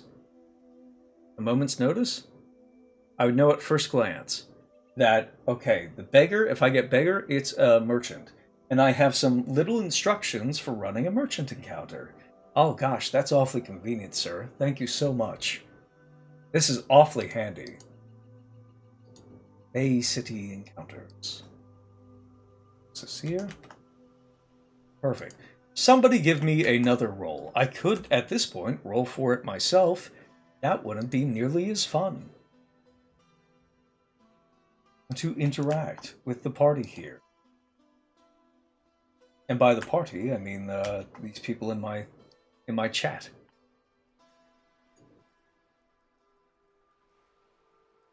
Oh, there we go. So a 100 is a werewolf, which I got. In a story, sorry, not a story, a plot thread that was focused actually on some vampires and some fae, or some vampiric-themed fae. Caleb Hines got a 71. Now, Caleb, without looking, go ahead and tell me if this is for a daytime or nighttime encounter. And somebody else may roll in the meantime, because we might need a second roll.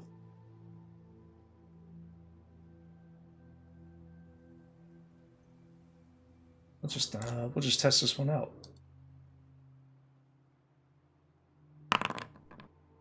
City Guard. Caleb Hines is going with day. Excellent, excellent. So, what is a day city encounter? On a result of 71. It is a... Wait, no, that's nighttime. Daytime is on the left. But it's the same thing. A rake. I don't know. I have no idea what that is. What is a rake? Rake encounters are with 2 to 5 young gentlemen fighters of 5th to 10th level. The rakes will always be aggressive, rude, and sarcastic. There is a 25% chance that they will be drunk.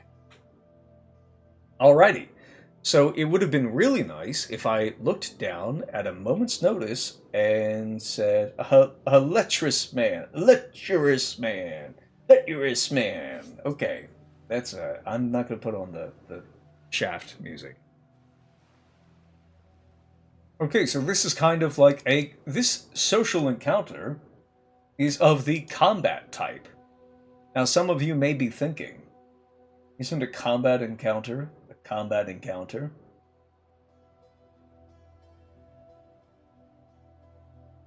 Most likely.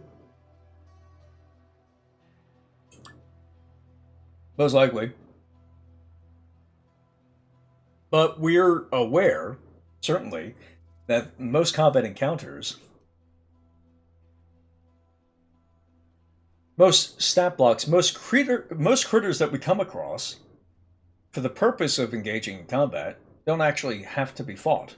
The dice may determine that they don't want to fight you at all, whether by way of a generally friendly attitude, a neutral disposition, or outright fear, might not want to fight you. So, what is combat encounter? I think combat encounter is a social encounter type. And here is this is not complete, because there's certain things that need to be edited. I did a lot of bullying ChatGPT today. Forcing into it a 6-factor rock, paper, scissors argument that it had to turn into, that it didn't turn into a game mechanic because I couldn't think of it, but which I shaped and molded and bullied into populating, organizing into kind of a rock, paper, scissors shape.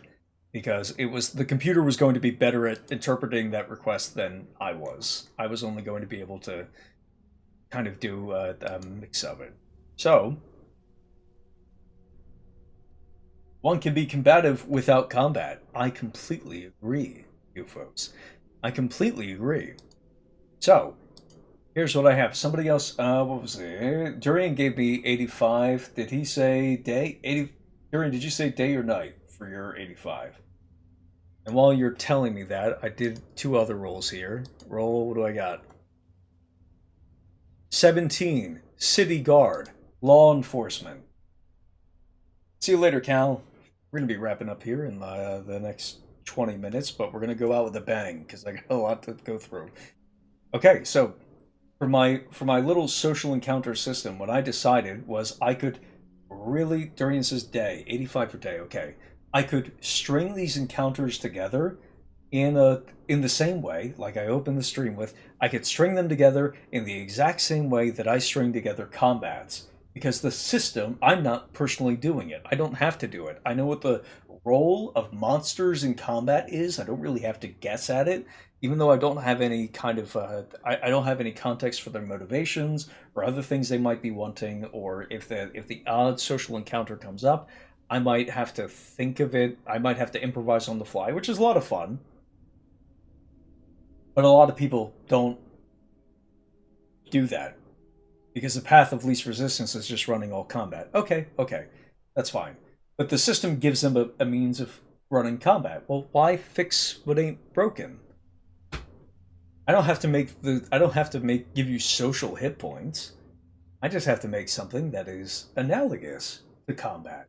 In the 6 encounter day, perhaps. You'll notice I have 6 encounters here. I have a little thing called a conflict timer. And what this conflict timer does is it denotes when... This isn't story gaming, but it is a conceit of story games, I think. Just assuming that at some point something bad is... No, this is the conceit behind random encounters. At some point, something's going to go terribly wrong because it's an adventure game. And that's something that happens in adventures. That's what random encounters are for. And sometimes they're to populate... Random encounters can serve other purposes, and we don't want disaster to happen all the time, because then that's just a new standard called Mugcore. So random encounters have absorbed a lot of different purposes. We're going to take the same approach with our encounter types here. So 85 was law enforcement if we're looking at the daytime. I think it's city guard. Wait, no, 85, that was 17. 85 is a thief. Okay, we have a criminal encounter. And what is the purpose of a criminal encounter? Well, the purpose of a criminal encounter, purpose of a criminal encounter is to encourage players, well, is to screw with the players, really. Okay, so I'm going to roll an encounter reaction check. Can somebody roll an encounter reaction for me? Go ahead and roll an encounter reaction for me. And I'm going to look at this specific description for thief. Now, thief kind of has a lot of connotations with it already, but there are going to be thieves in the party, so it might not be somebody actively trying to steal from the players. So how do I decide on that?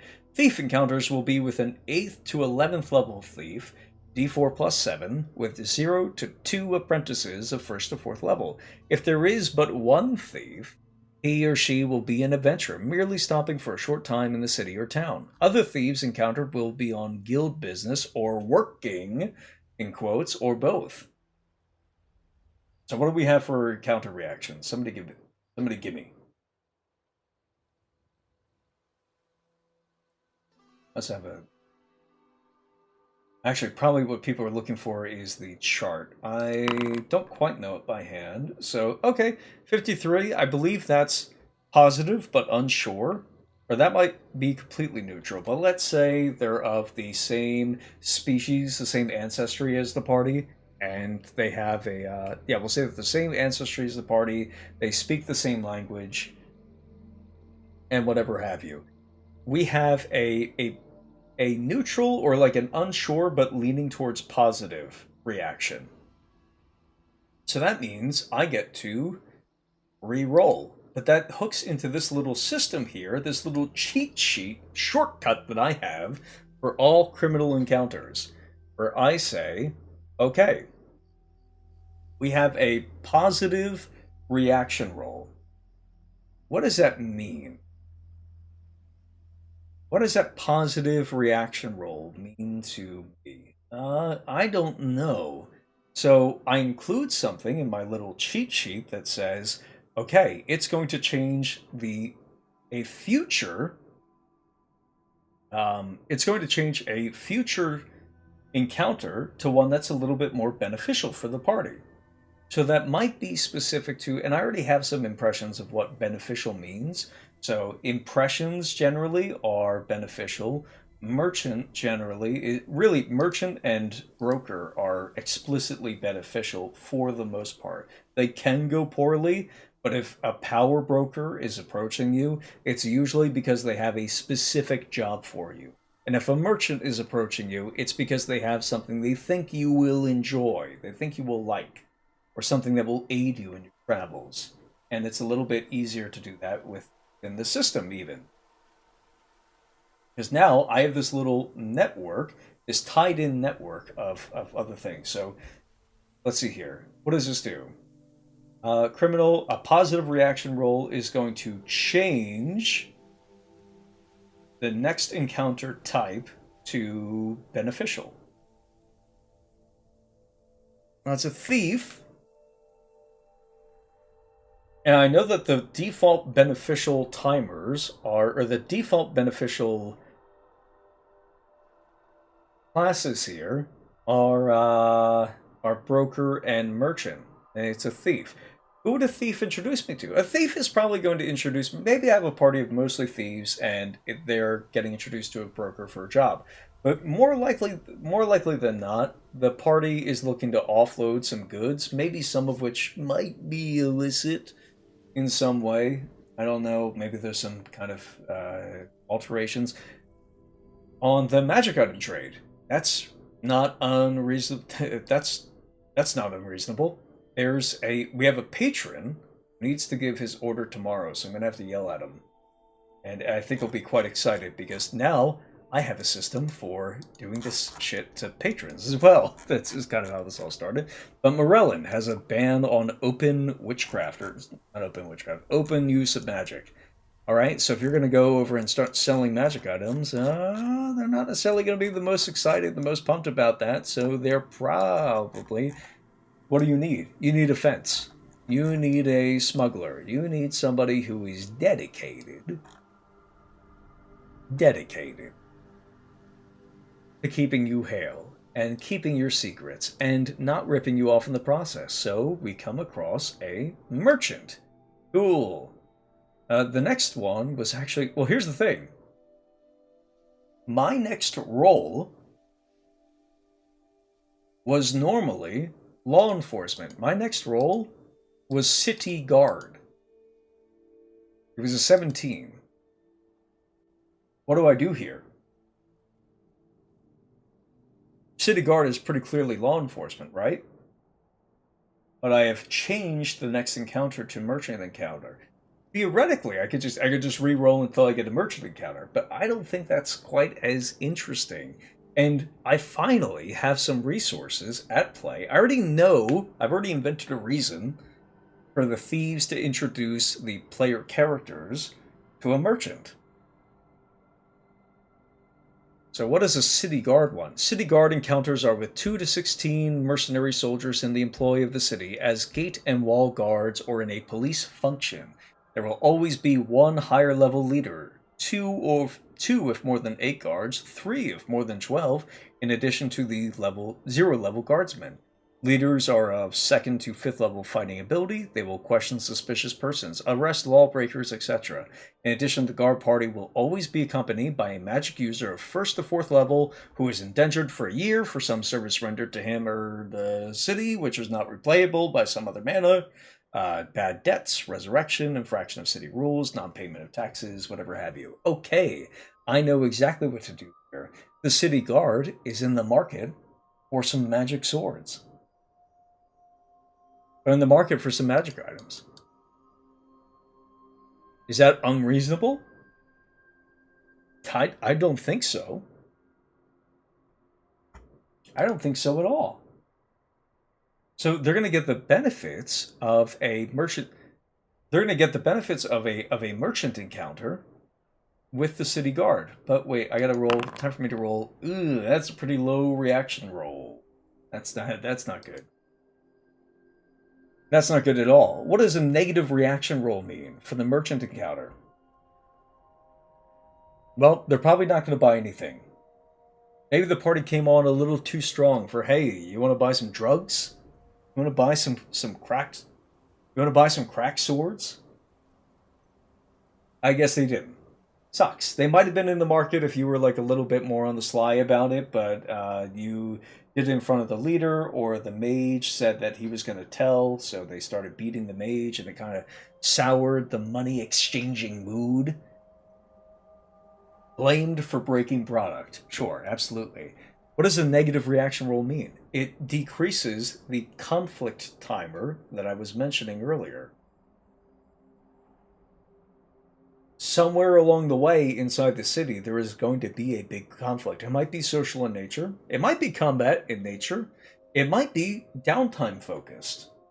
Because throughout this process, I started saying, crap, I really, sometimes getting downtime from players is easy. And then other times it's like pulling teeth. I wish upon a star. I wish I had some way to mar my fair players in downtime in a mechanical fashion and not by fiat. Well, as far as I'm concerned, if I want to give my character sheet, my DM character sheet, some downtime actions and start targeting people, the only people who I can target with these abilities are either folks who have engaged in a city crawl or folks who have not done their downtime. I can just make them make a saving throw against some downtime. And then I don't have to wait for them. And maybe that makes me, because some of this is happening on my terms, and I have a clear, fair way of doing it, but some of it's happening on my terms, now I can use downtime against the players. It's not always going to be against them per se. It's just it's going to have a little bit more of a negative bias than, for instance, using downtime on your terms. But it's giving me all of these different... It's letting me collapse these different NPC encounters and factions into... And downtime results, like research. Well, we picked up rumors. Man, it's really hard. If your players just keep generating rumors over and over and over again, that gets really hard to resolve over time, because you just get sick of it. You just get completely sick of it. Oh, this thing has been stuck on questions forever, none of which you guys asked. Unbelievable. How dare you? All right, let's move this back to live chat. So it's going to decrease the conflict timer. There's going to be some bad stuff that happens, and the players can choose to deal with it or try to avoid it, but it will come their way. If they want to avoid, they will have to opt out of encountering it. If they can. Right? If the dice roll in their favor, fine. So, what do we have after that? I had a city encounter, 85. What's 85? Rakshasa. That's...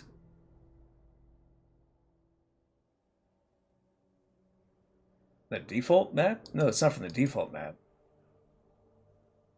That's the wrong table. I'm not opposed to it. I rolled up a werewolf the other day. I'm totally fine with it. Alright, so that was during the daytime. We've done like 2 encounters so far. We have a negative reaction. The conflict timer has gone down by 1. It's gone down from 6 to 5. 6 to 5. And then maybe, and this is, again, these are just general. Merchant, that's like a general type of class. But maybe we put in our city guard stat block here, our social stat block, we note, because we have a system to attach to it, we say, oh, by the way, if the city guard, if you have a negative reaction with the city guard, I add a little extra rider, an extra effect, that goes for you get 2 moves in our 6-factor rock, paper, scissors match here. That says if they get a negative reaction, they try to hurt you in downtime. They try to fuck with your downtime action. Okay, pretty cool. Maybe they frame you for a crime. Ooh, wow. Or maybe, for simplicity's sake, we say that they decrease the conflict counter by 1. So you go down from 6. Actually, you're not really at 6. Really, you're at 4. Maybe you increase it, so you're going up. And surpassing 6 is the big problem. Okay, that's fine. Let's go to the next roll here. We're going to do another day city encounter. Nearly finished. Nearly finished. Tradesman, that's another merchant encounter. Okay. Tradesman, this is going to be pretty simple. D100, what do I get for 21? Another negative reaction. Okay, so we're going to have to... This is tradesman. We're going to keep this simple. Counters of 2 to 8 nondescript tradesmen, smiths, coopers, etc. On their way to or from their work. They are greatly valued citizens and generally friendly with city guards and watch. So we're going to say maybe a little rider that's attached to them. We already know what the negative encounter means, right? Merchant decreases timer. So that's going to go down to 3 now. But also, we're going to add a little thing to the merchant that says...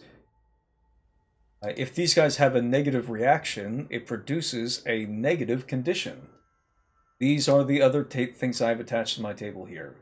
Okay, negative condition is for merchant, cancels the next complication. What's a positive condition? Yeah, so there's a bunch of nonsense here. Maybe I say that the tradesmen invoke the next law enforcement encounter because they're friends of the guard and they're greatly valued citizens. The next law enforcement encounter is going to have a negative condition attached to it.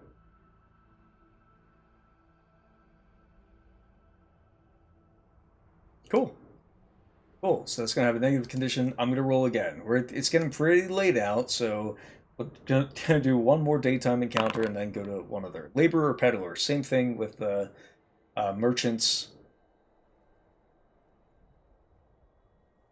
So we're just going to skip that. Ooh, gentlemen. Here's an interesting one. Gentlemen encounter are part of impressions.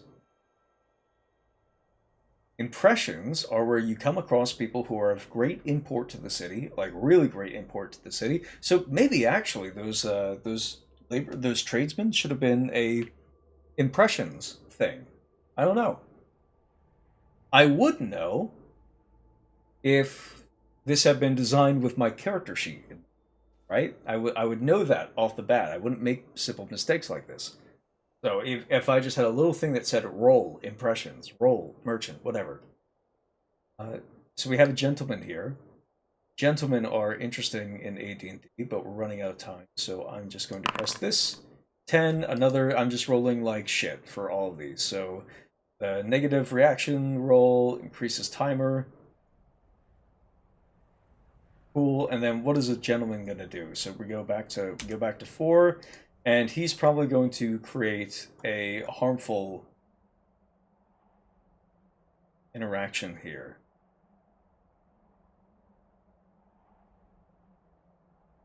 He's going to make my next thing bad. So whatever it is, whatever I roll next is actually going to be a criminal. Or it's going to be a combat encounter, because now we're switching to nighttime. Night City encounters.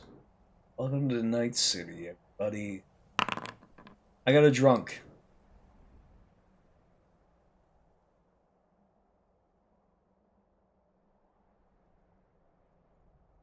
I can roll one more time. This is a sub-table for drunks. What is it, 38? 38 for drunks. 38 for drunks is a fighter.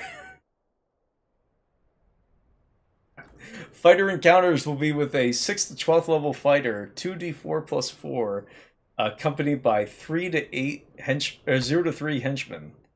D4 for level. Okay, so we got to count. The party stumbles across a drunk fighter, and the fighter, and now here's where it comes together. The party stumbles across a drunk fighter, and this fighter has heard all about you scumbags from his buddy, the nobleman, the gentleman, who would never slander an honest man, would never slander a man in good standing. And he stumbles out drunk off his ass with a couple of friends next to him and sees these rat catchers his buddy told him about earlier. Okay. That's a combat encounter. What's a combat encounter? It could be regular combat. I'm still rolling for an encounter reaction, by the way. All right, that's crappy. So combat decreases timer, and it's a reaction. It's with a fighter, so it's probably going to be -2. So we're actually, or it has a little rider on that. -2. The players are getting in more fights. Something big is coming on the horizon here. These people in this town clearly do not like them whatsoever, at all. Nobody fucking likes them.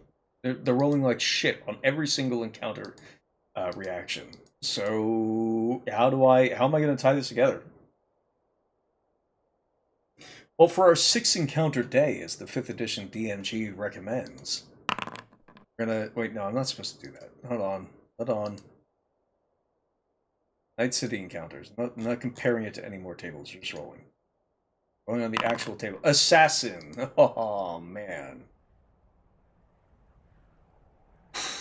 that's rough, buddy.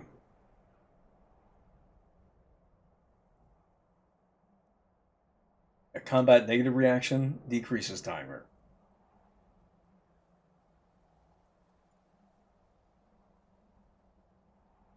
Hmm.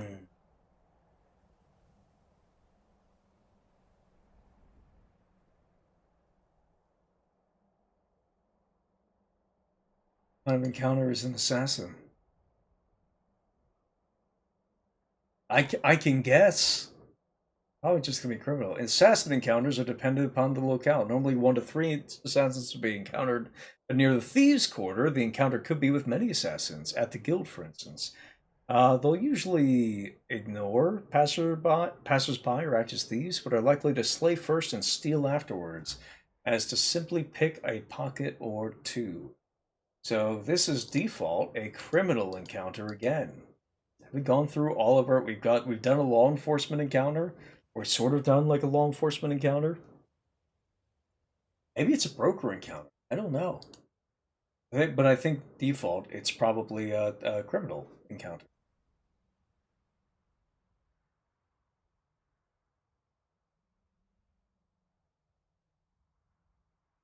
Well, time to roll for encounter reaction. You know what? That's something that we could turn into a positive reaction. What's positive for criminals? Changes the next encounter type to beneficial. Cool. Now, we mostly haven't engaged with negative condition, positive condition, and complication. That's because ChatGPT doesn't know how to properly populate these tables as well.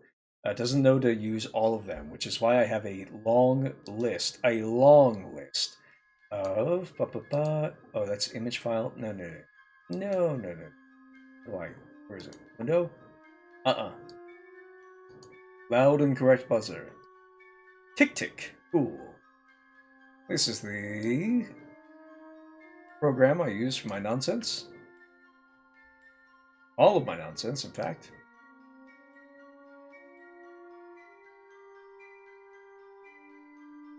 And we're going to jump out of here in just a second. So we have Tick.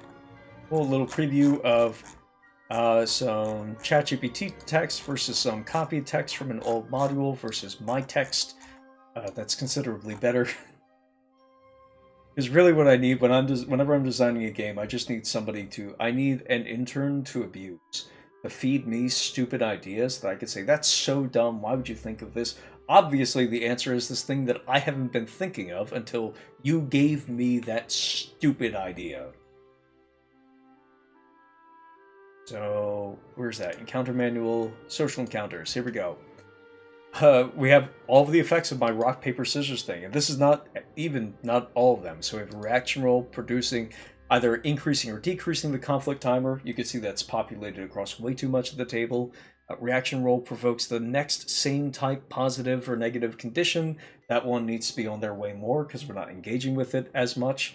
The positive, negative conditions are supposed to... Positive conditions are supposed to cancel out negative ones. Negative ones are supposed to cancel out complications. Complications are supposed to cancel out positive conditions. But they're also supposed to do other stuff. So negative condition cancels out next complication, blah, blah, blah. Positive condition changes next type to beneficial type.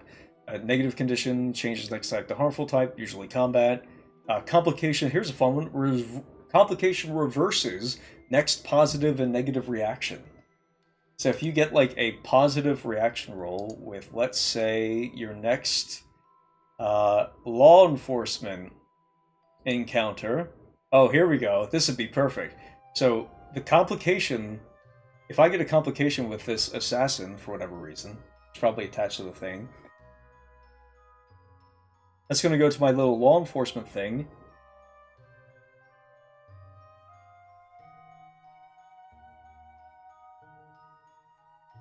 That has a unique complication. Yeah, so my next, we're going to roll up, we get an assassin, we're going to roll, and we get law enforcement next. Well, I get a complication. That's incorrect over there. Specifically, what's going to happen is my next, here we go, I have my little list on my paper tablet here. It's somewhere over this way. Law enforcement retroactively turns your last positive condition, your last positive criminal condition, negative, and spawns another criminal encounter to replace your next encounter. Instead of turning whatever my next roll would be, which might be a white. Alright, that white is probably not a criminal. That's really a combat encounter. But, so instead of that, it's just going to replace it with, the next available... it's going to replace it with the next available criminal encounter, which is going to be a thief. And it's going to be a negative one. Because I got in a complicating relationship with the police here, and now the criminals that I was just previously interacting with in a somewhat positive fashion, now they're really not. Now retroactively, they have decided to become hostile towards me in some fashion. Because now they think I'm working with now they think I'm buddy-buddy with the police. And so they don't really want to be buddy-buddy with me anymore. And in fact, maybe they don't want to see me around anymore at all. And maybe they're not going to wait to ask nicely. And we're pretty close to that conflict timer here. So that could tick down to 0, and we could have a massive... these different social encounters, these past 6 social encounters, which are mostly not going to be combat focused, right? But players can still use their spells, they can still use their different aids to get bonuses and stuff, and there's still a through line just by virtue of attaching as Durian said, a theme, as I said, a role to these encounters, something that tells me at first glance how I'm supposed to play this, and then modify it slightly to the individual characteristics and conceits of the encounters that are listed. The players get a sense of that. This is theory. We're going to test this very soon, but it's just having this structure down allows me to collapse downtime. We'll get to that. We have a mechanical through line through the entirety of the day in what would otherwise seem like unconnected, disparate encounters in a single day. Whereas now they are, and you know, I could always improvise stuff, but if you're relying on people to just improvise, then, like I said earlier, you're relying on luck. Basically, are they going to do something that works, or are they going to experiment with something that works and then keep going? Are they going to experiment with something that didn't work and got a positive reaction? So now you've trained them wrong as a joke. Or maybe they experiment, they do something right, but it doesn't get a positive reaction, and they think, oh shoot, I better not do that again, whereas it went wrong for some other reason. Players were cranky that night, or have you, or they do something wrong and it gets a negative reaction, and okay, this is not how we should train people to become DMs. This is not how the character sheet trains people to become better players. People look down at their character sheet and they know They know that if you spray paint a bigger number on the character sheep, then you get a bigger sheep. That's better for your game. If you look down at your character sheet and you have bigger numbers, then that's better. Everybody understands that from the get-go. Oh, that's higher damage? Bigger attack roll? Bigger bonus? Cool. That's probably a good thing. Probably a good thing for me. I should keep doing that. I should try to get that number even higher. Sweet. They look down at the social system, and they see that their actions are having consequences that are not just isolated. They're not siloed to this individual thing. They know that there is a process independent from the referee carried through the entirety of this city, and an implied narrative, an implied setting behind the city. All right, if you meet with the gentleman and you have a negative reaction with the gentleman, and then the next person you come across is a fighter who's drunk and for some reason wants to kick your ass, the players are just going to naturally connect the dots in their brain, as will you, the referee. Oh shoot, I bet that fighter is a friend of the gentleman. Wow, that's really handy. Huh. What's a patron? What's a patron? It's an NPC who controls a lot of people? Or it's a player? Or sorry, it's a person outside of the table who controls a powerful NPC, who's in control of a faction, is assumed to have many friends, many people at its disposal? How do you generate one of those? How do you create a patron? It seems like either you take my stupid approach, which is copying like Warhammer factions, Total War Warhammer factions, and giving them like fucking video game abilities, or you just take an entry from the monster manual and plop it down, and now you're back to just completely relying on implied setting and really very few mechanics to assist you at all, unless, again, you have near total system mastery, or access to system mastery. And if you don't meet that threshold, you're just playing with complete blind luck. Well, that's not ideal. What else have we got? We have a system like this. that creates NPCs with intrinsic relationships, not by rolling against each other constantly, but through their interactions with the player characters that were going to happen anyway. We've just attached a little tiny procedure that generates their relationships in the background. And by generating their relationships in the background, we can generate new encounter types. We can collapse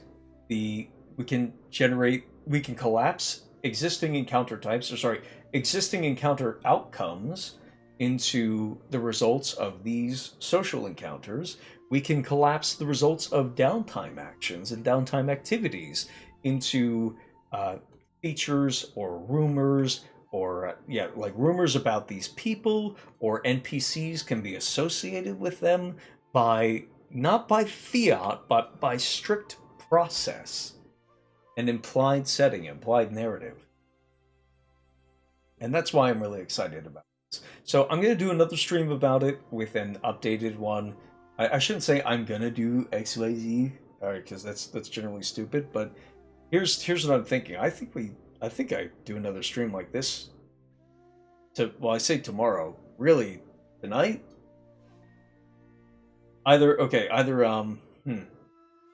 Well, actually, technically speaking, it's Saturday.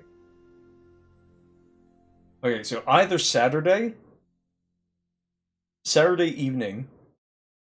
Oh, you know what? Here's how we're gonna do it. Either Saturday afternoon, Central Standard Time, or it's going to be a Sunday evening. Because if I want to get some gaming in with my Australian buddies, I gotta do that soon. I gotta do that probably on either Friday, which I didn't do today for obvious reasons, or I gotta do it on Saturday Central Time. But anyways, that's a really fun stream. Does anybody? Rarely do I finish out a fucking stream with 5 confirmed viewers. That was a lot of fun. Yeah, I hope you guys enjoyed this, because I enjoyed the hell out of it, even though I was like really kind of being stringy and stuff like that. Darian says, great to be here. Yeah, I hope you guys get to playtest or like experience this soon. Like really soon. Like maybe not tomorrow, but like maybe this weekend. That'd be a lot of fun. Just categorizing the existing traits there. It'd be like, oh yeah, by the way, this is a combat encounter. This is a broker encounter. This is a something else encounter. And here's the rock paper scissors game under each in each of these 4 categories here. That fits on a cheat sheet on your city's character sheet. And then there's individual modifiers on some of these guys that you could use.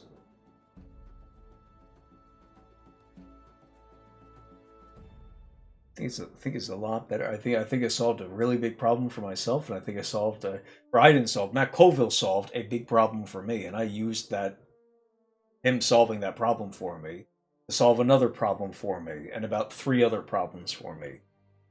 God, just why doesn't the DM have a character sheet? What an interesting question.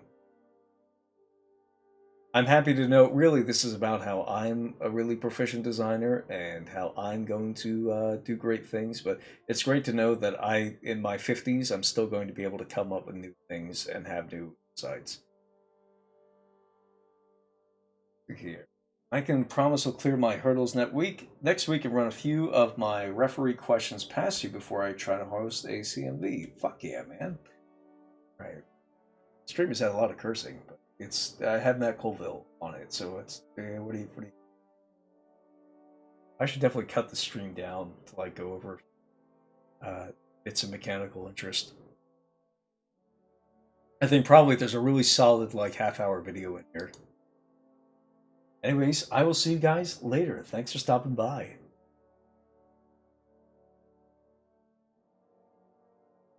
Peace.